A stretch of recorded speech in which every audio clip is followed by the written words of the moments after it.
I look at the World Bank report that have come through on Rwanda, and all of them, without exception, suggest that this is a country that has made major strides in improving its business environment, particularly in 2010, 2011, where they say Rwanda made the most amount of progress. As a lawyer, give us a description of what they have done right, and perhaps we can try and see if we can replicate the example across Africa. Okay. Rwanda really, I think, is a model for progress in terms of regulatory reform in Africa, but also in any developing nation. So since 2005, it's consistently implemented a number of regulatory reforms, about 25 to be exact. And practically what that's been translated into is that, for example, whereas previously it would take an entrepreneur to set up a company in Rwanda in a few months, it now takes 3 business days. Right. To register property or the transfer of property, which would be important to any potential investor, which previously would have taken any potential investor or property owner 6 to 12 months in Rwanda, now takes 2 months. So what Rwanda has done is effectively made it easier to do business in the country and more cost effective. Yeah. Are you saying we're looking at a model of how Africa can perhaps improve and remove all those impediments to trying to make the business environment more effective? I'm absolutely saying that Rwanda could be seen as a model, a working model of successfully implementing reforms which are private sector led, listening to what the private sector has to say about how we want business done and how it can be done in a manner in which businesses and government can still be protected, but it's easier and it's more cost effective. Yeah. So if I could just contrast that to the situation in South Africa. And I think there's interesting parallels to be drawn between Rwanda and South Africa. Rwanda, of course, came out of genocide about 18 years ago. Absolutely. South Africa, post-apartheid, about the same type of timeline. Yeah. Both countries set about looking at reforms so that the economies could flourish. At about the same time, the late 1990s for South Africa, about the same time as for Rwanda. Yeah. Rwanda came up with what it called a Vision 2020, which looked at a number of pillars, including human resource development, make Rwanda a knowledge-based economy. By 2020, aim for the economy to be a knowledge-based middle-income economy. Real pillars in terms of good corporate governance, infrastructure development. South Africa has similar ideas, but I wouldn't say that there's a similar policy in place. Yeah, but Safiyya, I could say maybe the comparison, I don't want to say unfair, but we're comparing a large economy here versus a smaller economy. But also in terms of the scale and challenges, when you look at what South Africa went through before apartheid, during all the apartheid years, some people say 350 years, all of them. And then when you look at what happened in Rwanda, but you can also go back into the history, the genocide, the fighting, the tribal conflict, etc. You saying political will here played a major part, but was able to effectively make change on the ground, whereas here in South Africa, political will perhaps hasn't been played out and shown on improving that environment.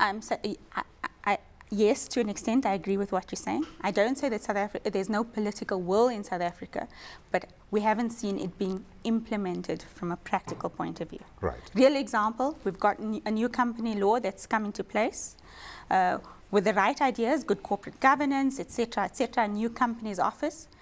But post the new company law, real political will, there may be other external factors like corruption, etc., that may be at play. Sure. So what do we have? To register a company now in South Africa, up to 50 days. Sure. Sure. And what does that do? It impedes doing business in South Africa. It disincentivizes foreign investment. Entrepreneurs can't get up and move as quickly as they would, say, in Rwanda.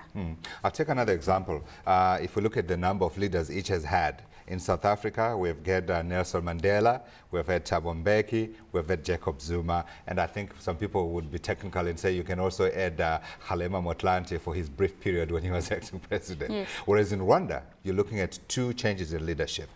Initially, the president before Mr. Kagame took over, and now Mr. Kagame. So there's been continuity in that front. Does that perhaps aid the reform process in your view? I think to some extent, because continuity of leadership and consistency in leadership. It's the same political party on both sides, we might add as well. I agree. But the policy has effectively remained the same. Right. I agree with you that to the extent that you have some level of change in leadership, even though it's the same political party, you do see shifts in policy. Yeah. And that may have an impact. Yeah, and of course South Africa is still debating whether we should be nationalizing the mines or not nationalizing the mines, whereas in Rwanda, the argument has been consistent about what they want to do. Let's talk about what perhaps Rwanda ought to do now from where it is. It's sitting at a plateau. It's a very nice high plateau. Is there anything else that concerns you as far as Rwanda is concerned? Look, as an example, that perhaps you could say, if things are done right, you will get things working okay.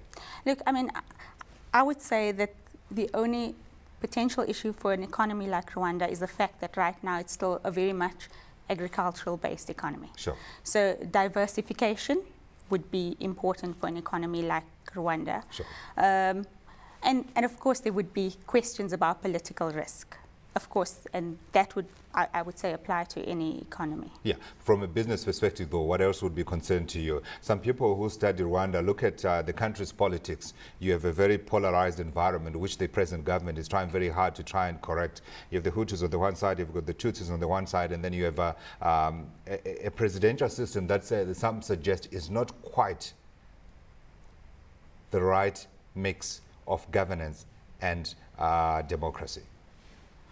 Look, I think that's an argument and a debate.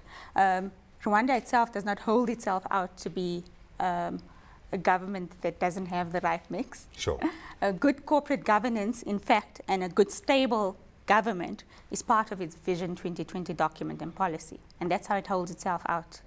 And from a very practical point of view, in relation to investors that we have been working with on the ground, they have seen Rwanda as a very attractive economy precisely because of its stable politics. So your message, if there's any government official who's listening right now across Africa, we are in 48 African countries, what would you say to them?